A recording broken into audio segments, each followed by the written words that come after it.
Hello, hello, everyone, and welcome to the Astro Consciousness channel. I'm Millie, and I am here to give you your forecast for the week of March 31st to April 6th. In this channel, we talk about the astrological energy of the week ahead and how you can integrate it into your personal and spiritual growth. What an amazing week ahead, especially because we are very, very much still under the influence of the solar eclipse in Aries that took place on March 29th, right?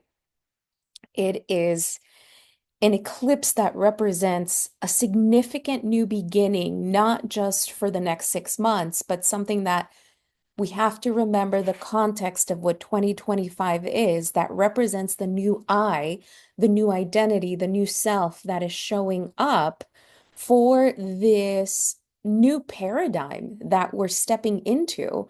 And that is going to be vastly, vastly different, or at the very least, is going to make life look and feel vastly, vastly different as we move into 2026 and into 2027.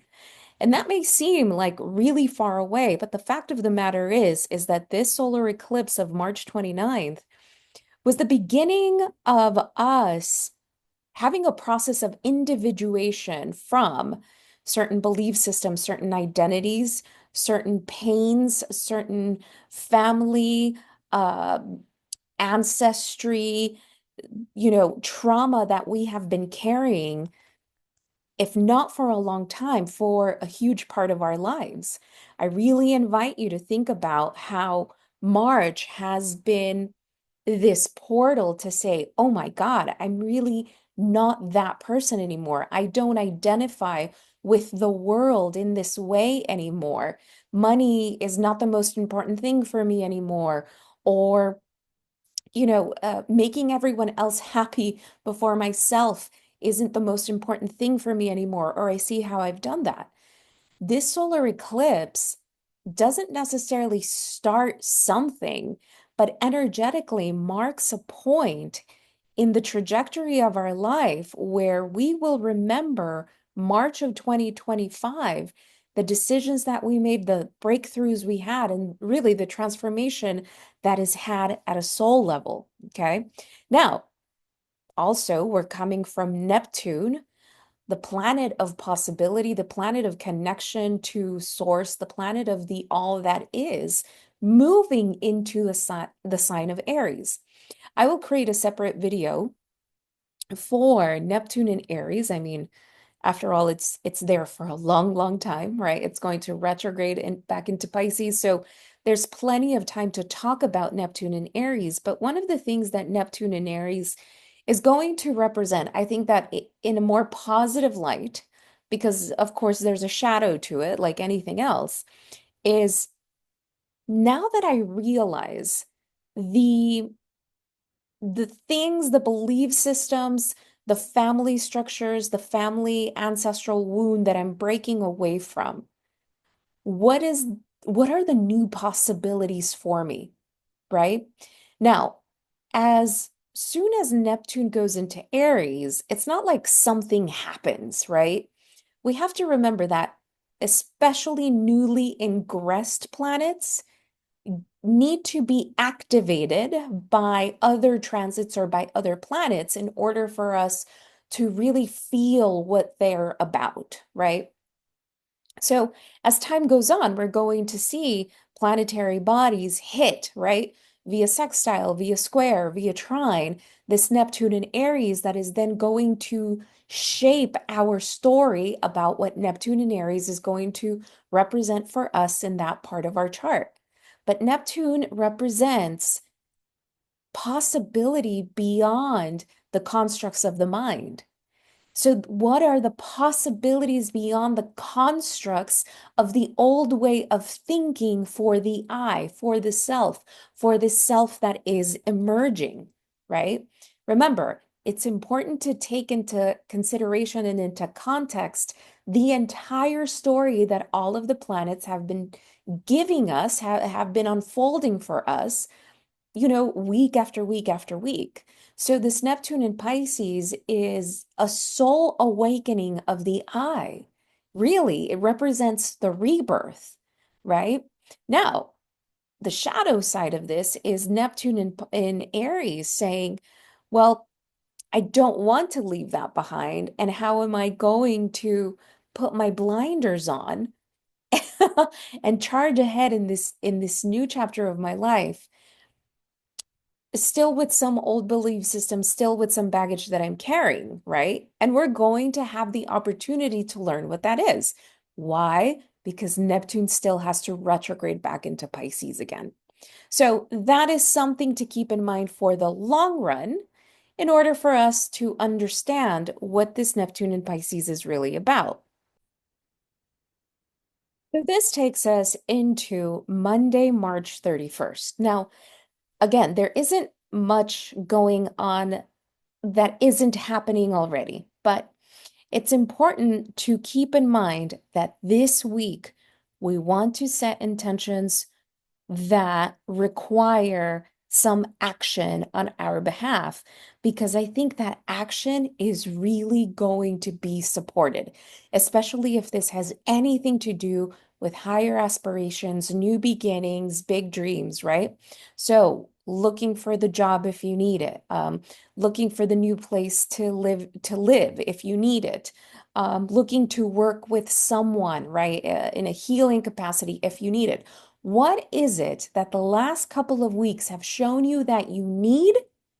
And what can you do the week of March 31st to April 6th to make it happen? We have beautiful, beautiful connections that never mind Mercury retrograde, never mind Venus retrograde. We have to keep in mind that the energies of the zodiac, they tend to work in somewhat of a hierarchy. And in this case, there's no way that two retrogrades from two personal planets are going to somehow trump or be bigger, right, than a solar eclipse in Aries and the ingression of a planet into a new sign that has been in a previous sign for over a decade. That's something that we want to keep in mind, especially for those of you who study astrology. Another beautiful thing about Monday, March 31st is that the moon is in the sign of Taurus. So here we have the moon coming from a solar eclipse, which is a very it's an event that has a lot of movement, whether it's literal and physical. I received messages from people where they needed to walk a lot, they needed to work out a lot, right? Or internally, they were just processing a lot of things very, very quickly. And the moon entering the sign of Taurus, which is an earth sign, which is a much more grounded sign, means that internally we're feeling at the very least a little bit like, okay, let me just take one step at a time. Let me come back to my body, right? Moon in Taurus. Taurus, the sign of the five senses, right? Taurus, the sign of the sensual body, right? That I think has a lot to do with our nervous system. Let me ground my nervous system so that I can move through the rest of this week much more mindfully, much more intentionally. There's not much that happens on Tuesday, April 1st, but on Wednesday, April 2nd, we have two things going on.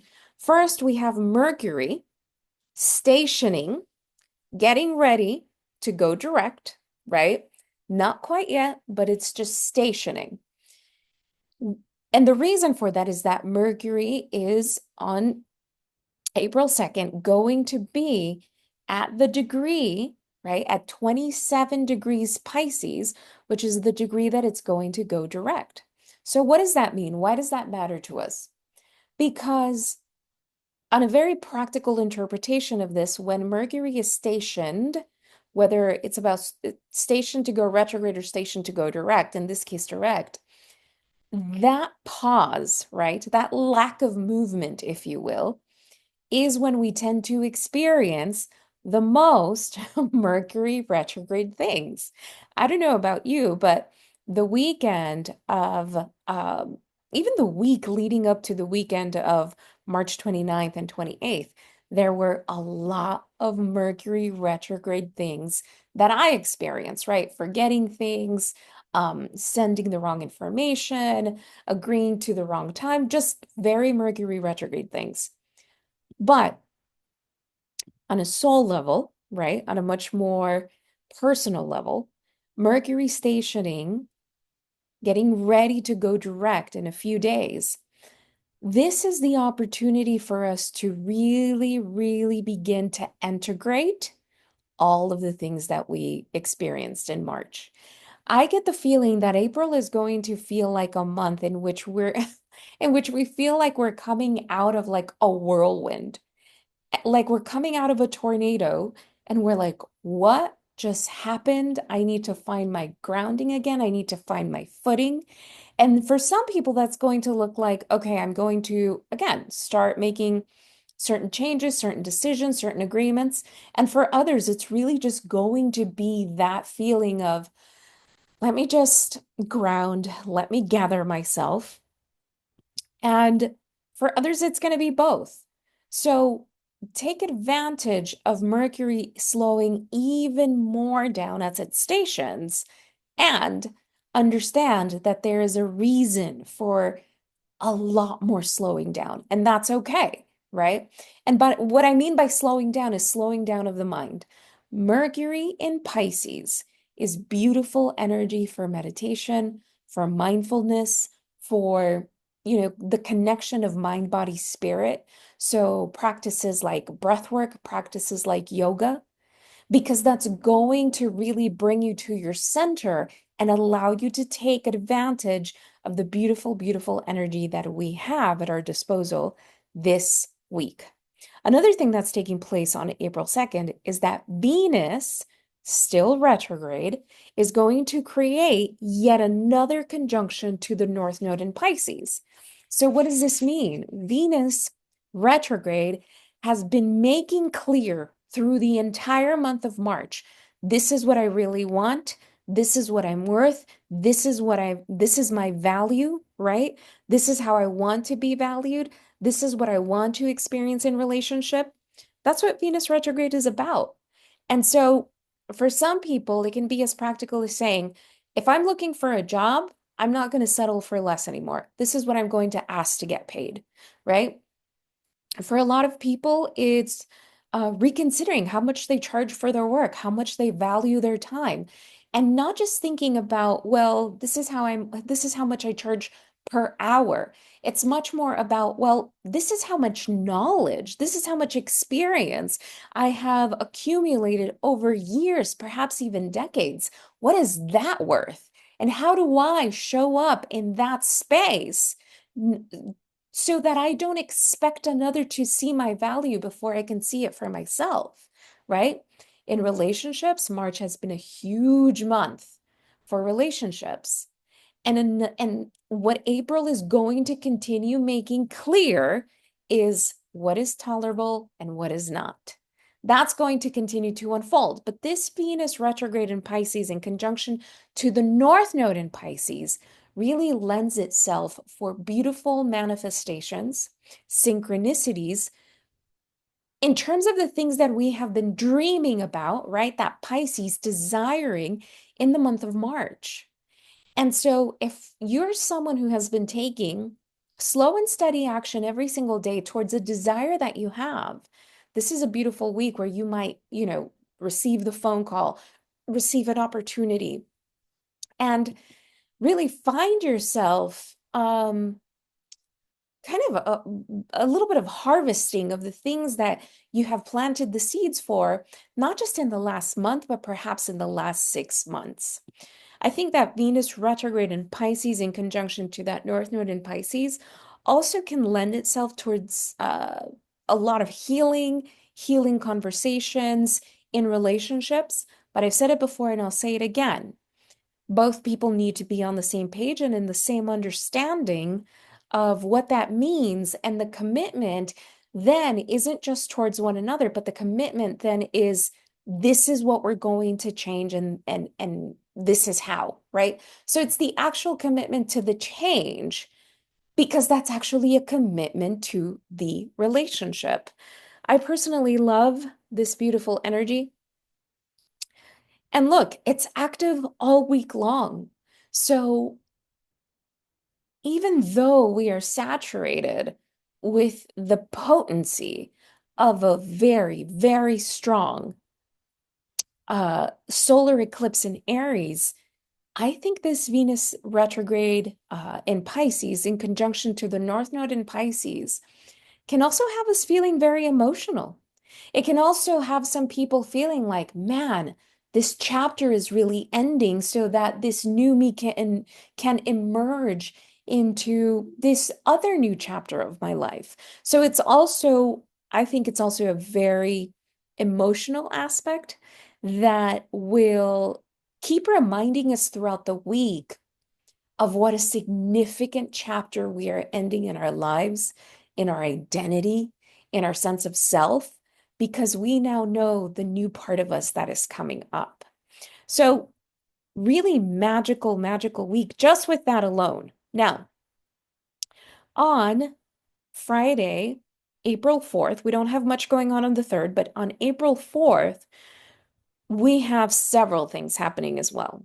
We have Saturn in Pisces create an exact sextile to Uranus and Taurus. Now, I talked about this last week in the forecast for the solar eclipse in Aries. But this week, the energy actually perfects itself in degrees, right? So, Saturn in Pisces is saying, what am I devoted to in my life?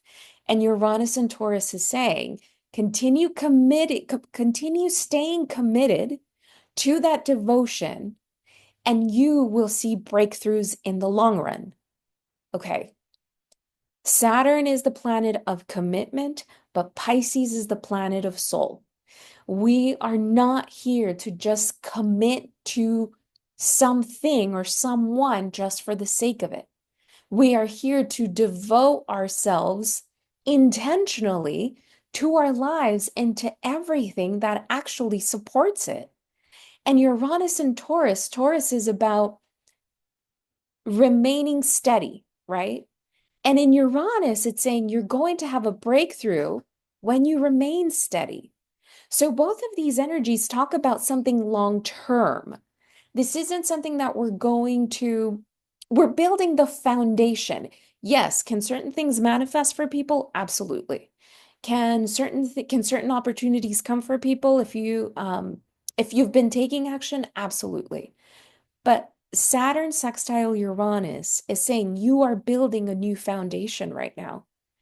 And it requires a much more honest connection to your soul, and you will see why in a few months. And in a few months, I would say 6 to 8 months. So this is a beautiful sextile between two planets that are creating a vastly different Uranus foundation, Saturn. But we have to be committed to this from the soul, Pisces. Okay. Now, another beautiful thing that's happening here is that Mars in Cancer is part of this configuration because Mars in Cancer creates a sextile to Uranus and Taurus and a trine to Saturn and Pisces. Remember, Mars in Cancer is here saying, I'm moving in the direction of what nurtures my soul. I'm moving in the direction of what feels safe in my life right now, right? And by right now, I mean, remember, Mars was retrograde for a long time. What did we realize didn't support us emotionally in the way that we thought it would in the past? And so now Mars in Cancer is saying, I'm moving forward in the direction of what does nurture me, of what does create a sense of emotional safety. And the Saturn, excuse me, and the trine to Saturn and Pisces is and that I feel that I can depend on someone, not because I am completely relying on them, but an interdependence in my community, in my group, in my partnerships, right? A beautiful, healthy interdependence. Mars is in Cancer, a water sign. Saturn is in Pisces, a water sign. Any commitments, Saturn, that we are making to another, we are looking for them to be nurturing to our soul. We are looking for them to be regenerative to our soul. We are looking for deep connections at a soul level. That's what the element of water is all about in the zodiac, because those themes are healing to our soul, right? Mars in Cancer, sextile Uranus and Taurus. This is actually like excited about the future, excited about where I'm headed, excited about a new commitment. Now, I know that the solar eclipse in Aries wasn't easy for everyone, but here's what I want to share with you. Allow for whatever it is that you went through with that solar eclipse that last week of March to unfold and completely settle the first 2 weeks of April. I would not be surprised if you feel a lot better by the end of the first week in April. But if not, give it the first 2 weeks of April. And you will notice that the closer that we get to Taurus season, you will notice how much more grounded you feel. You will notice how grateful you are for maybe some of the things you don't feel so grateful right now. The agitation, the sense of perhaps confusion, uh, racing thoughts, all of that, all of those are symptoms of a process that is really a death and rebirth process. And so Mars in Cancer connecting to Uranus and Taurus and Saturn in Pisces is saying, keep moving in the direction that nurtures your soul. Keep moving in the direction that nurtures your soul. That might come with some difficult situations, some difficult conversations. That might come with you having to sort things out within yourself, but that's okay. You will get through it. It's okay. You will be able to appreciate the current discomfort just within a few days. Trust the eclipse process. Eclipse seasons do not ask us for permission.